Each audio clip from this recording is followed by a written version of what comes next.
on with the, going to keep trying on with the voice here and see if we can get it to be a little bit clearer.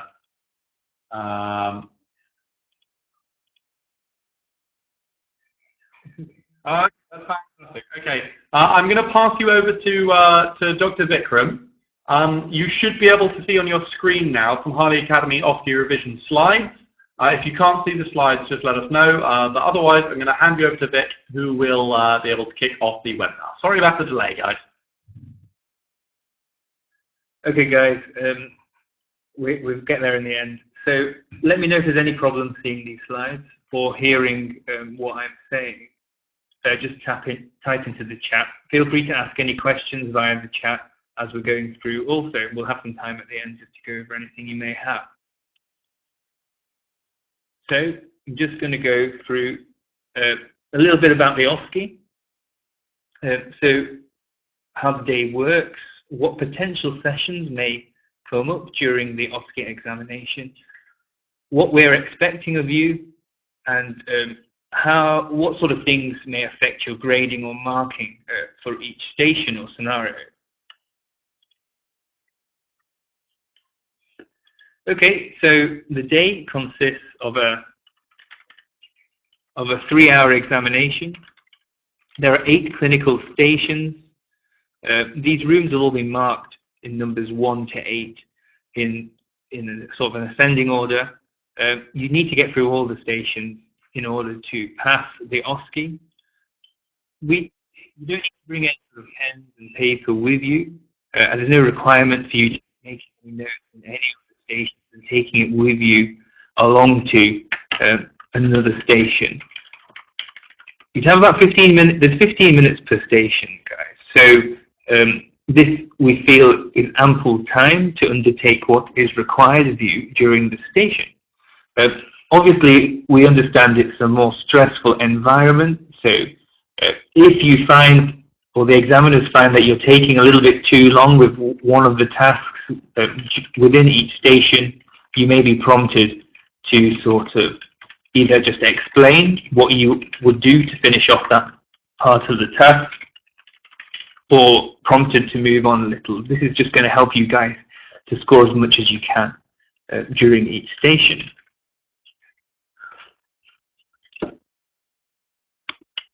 You'll be rotating in either an anti-clockwise or clockwise fashion, and it'll be very clear to you on the day which way around you will need to go from room to room. Okay, so what sort of topics can come up? So this is a clinical examination. So everything that you could be tested or examined on will be related to clinical scenarios or settings. This includes potentially a aesthetic consultation with a simulated patient. You will also be assessed on demonstration of practical skills. This would include demonstrating an awareness of different sort of injection techniques. Also, it's important to know where not to inject. So during the stations, the examiners may ask you about any particular structures or anatomy which may concern you, or any zones you may wish to avoid. Okay, so anything you're going to be asked is all available to you through the e-learning. So the content which will be assessed during the examination is available for you to go through. You shouldn't be asked around anything else outside of this. You may be by an examiner, but it will probably not be counting towards the marks. They're probably just trying to quiz you a little bit further if you're ahead of time. All these questions and all the tasks you will be assessed on will be clinically relevant. So I think it's important before you do the OSCE that you are very...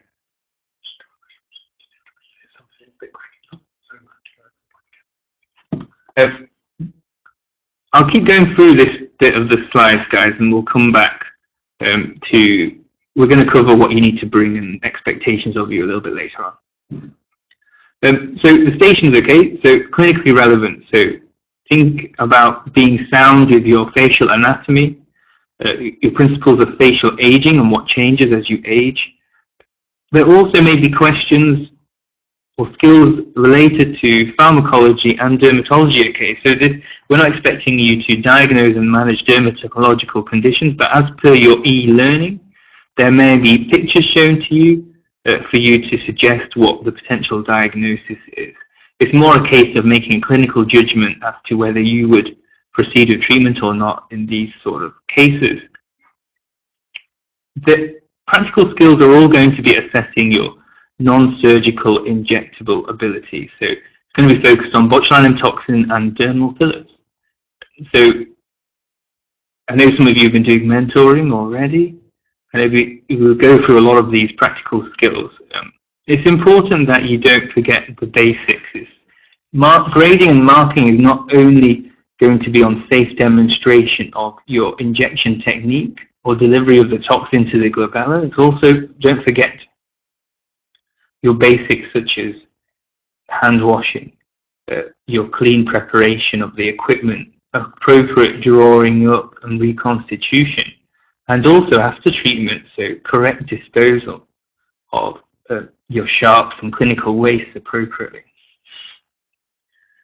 You may also find that you are asked either in a separate station or within the practical stations to discuss potential complications which can occur following that treatment, and also how you would go about managing this. This content is available to you on your e-learning. We suggest you're aware of how to use hyaluronidase or hyalase to manage dermal filler complications.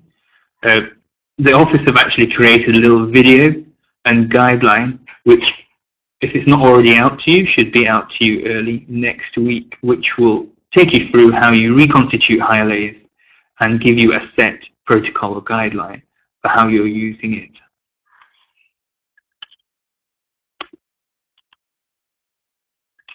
Okay, so what do you guys need to do on the day? So we expect you to arrive at least 30 minutes before the start of your examination session. You should be dressed appropriately for clinical practice. You can't be taking any mobile phones or secret written material or books in with you into the stations when you're live in the circuit. So these will, your bags will be kept securely within the centre whilst you are within the live circuit. There will be times as you're changing between rooms, you and other students will be stood in the main circuit corridor outside of the different examination rooms. Talking between students while the circuit is live is strictly forbidden. Anyone found to be doing this may be removed from the examination and subsequently fail the examination. You'll be guided before you start and enter the live circuit as to which number you'll be starting on and which way round you'll be going through the circuit. As I mentioned earlier, there's no requirement for you to have any pens, paper, any of your own material with you on hand. Everything you need for each station will be provided for you within the examination room. Some people, there will be potentially some blank paper in there for you to make notes, such as during consultation stations, but you're not expected to take any material with you between each separate examination station. So the marking for all these clinical stations is going to be based on a variety of factors. Don't forget your basics, okay guys? These are, whether they're simulated patients or an examiner, you have to treat everyone as if they're a real clinical aesthetic patient. So appropriate introductions from yourself, consultation and consenting. If you are asked to demonstrate a practical skill, such as please demonstrate your injection technique and treatment of this nasolabial fault, it's advisable that you talk through all the steps of what you're doing. This will help the examiner tick the boxes to know that you are undertaking the treatment in the correct manner. So, for example, you may wish to describe what you're doing as you're doing it, from creating the syringe, i.e. I'm removing the syringe filler from the box, I'm attaching the 30 gauge needle to the end of the syringe, or the larger gauge needle, whichever you wish to use. I am now I'm going to clean the area of the skin with chlorhexidine. I'm then now going to proceed to inject the nasolabial fold with a retrograde linear threading, aspirating every time I enter, etc. So just be explicit with what you're doing so they know what you're doing. If you just go and demonstrate, just do the treatment and finish, they don't necessarily know 100% that you've done it as accurately and as appropriately as possible. If that's the case, they may start asking you what are you doing as you're doing it, and this could be a little off-putting. Again, don't forget hand washing. If you need to take photos, and you would normally say you would take photos, even if there is not a camera there, if that's what you would do with your practice, then you should. And then they may ask you also if it's a toxin practical. It'd be advisable if you can talk through what you're doing. If it's a 50-unit vial, you would then tell them you are reconstituting this vial with 1.25 mils of bacteriostatic saline, etc. Okay, rather than just doing it. Again, this will help make sure that you get all the marks that could be potentially awarded to you for that station. And then again, as I mentioned at the end, remember to get rid of your waste appropriately.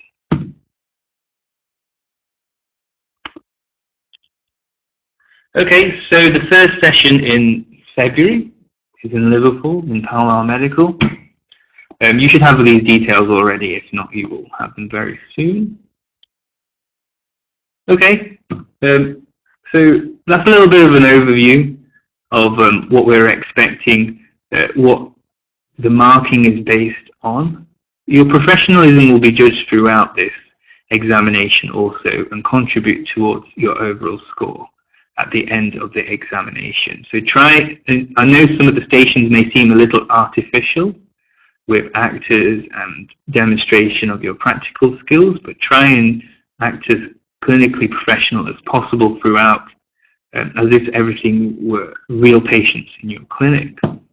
So I'm just going to go through some of the questions on the chat, and feel free to ask more, and we'll just respond to each.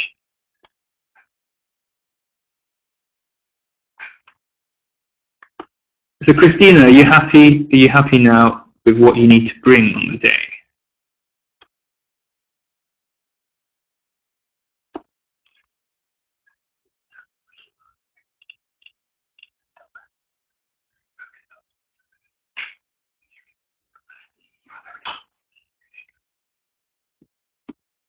Anyone got any questions?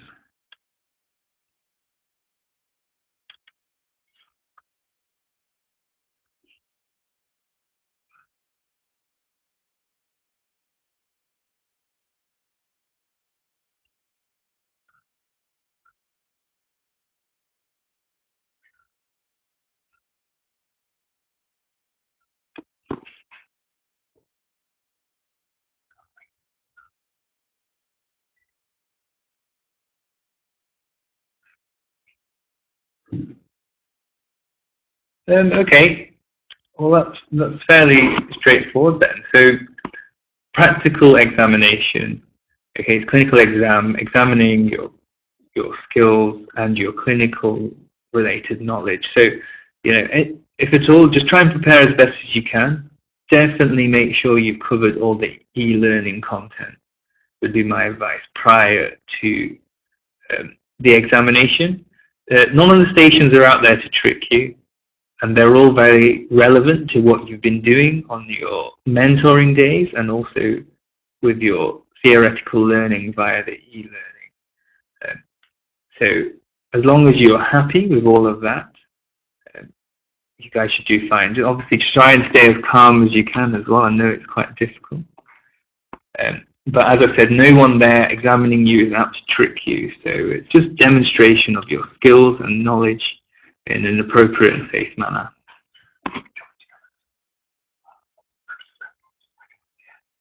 Hi Sinead, Ben here. So the mapping to specification box, there will be one of these on each of the questions you answer. And for your dermatology station, for instance, it might be very simple. For instance, if the question you were asked was identify the following 6 dermatological conditions, then the mapping specification box might simply repeat the question, saying the learning this is trying to examine is your knowledge of dermatological conditions relating to contraindications for aesthetic injectable treatment. However, for more complex questions, such as questions that ask you to conduct a consultation or perform an injection, the mapping specification box will include points such as use proper hygienic technique, provide correct aftercare, use appropriate dosages, perform safe injection technique, and it provides you with a really nice checklist which you can run over, and as long as you're ticking all of the boxes in those checklists really thoroughly, you shouldn't fail any of the stations. I'm going to pass back over to Vic for your next question. It'll depend what you see on the desk. It's likely it's going to be just a general waste bin and clinical waste and a sharps bin. So you would be disposing of your Bocature vial in the sharps bin.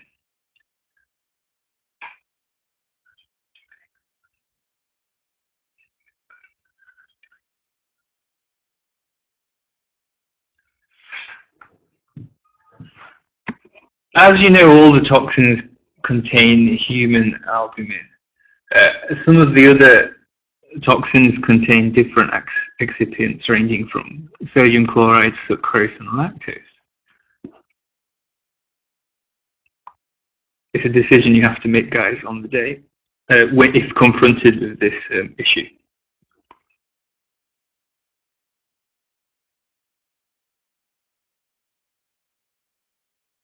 We're still open for any more questions you want to ask. If there are any other questions you have regarding whatever content's going to come up, any other conduct questions for the day, absolutely anything you want to cover, it's an opportunity to answer any of your questions.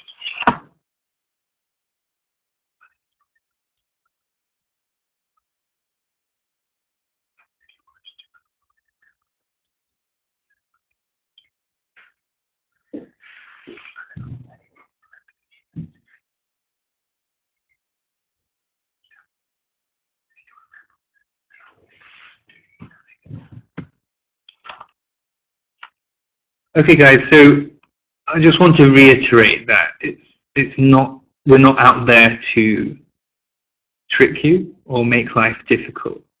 So if there's an obvious contraindication to treatment in there, when you enter the station, it will be quite clear to you, as long as you've completed all your e-learning. Okay, so I'm going to hand over to Ben.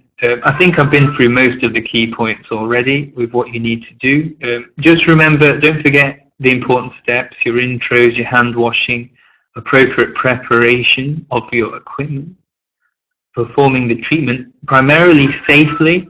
The treatments are going to be performed in a way that we need you to just demonstrate a safe technique. It's not necessarily that you are maximizing the clinical result. It's that you're not dangerous and you're putting the product in the right place. And then remember also with every station, whether it be consultation or practical demonstration, to close up the treatment appropriately, dispose of waste appropriately, and close the consultation or the session as if there was a real patient there. Okay, I'll hand you back over to Ben, and thanks for tuning in. Okay, thanks for that, Vic. Sinead, you just asked again about the Hyalase video. Yeah, we've actually finished creating the Hyalase video. We just need to get it out to you. On Monday or Tuesday next week, it will be available, and I'll make sure a link is sent to you all. That will demonstrate appropriate dilution technique for hyaluronidase as relevant to the OSCE. Now, if anything else comes up that you still want to ask us, we are available via email. You're welcome to get in touch with the office via any of the normal channels, and we will answer any of your questions up to the day. You're also, of course, welcome to ask us questions on the day before the OSCE kicks off. You should have all your OSCE materials with you now. Remember that you can bring revision materials along with you on the day, that's fine. You won't be able to take them into the OSCE, but you're welcome to revise in advance. There's a nice comfy waiting area at Pall Mall, so you're welcome to cram before if you want to. And as long as you cover all of your e-learning content, remember your dosages, and remember your proper, safe and patient-focused clinical technique, you should be absolutely fine. Like Vikram said, the test is not designed to trip you up. It is designed so that we can ensure that your aesthetic practices are up to spec and in line with the HEE guidelines. This will be available as a video, as will the previous copy of this webinar in which some other questions were asked next week. We'll be putting that up for you. Sorry about the technical issues at the start of the webinar there. And we'll be really looking forward to seeing you all in February. Please feel free to email through any questions, and thanks so much for being an attentive audience, especially on a Friday evening. We'll see you guys all very soon. Thanks so much.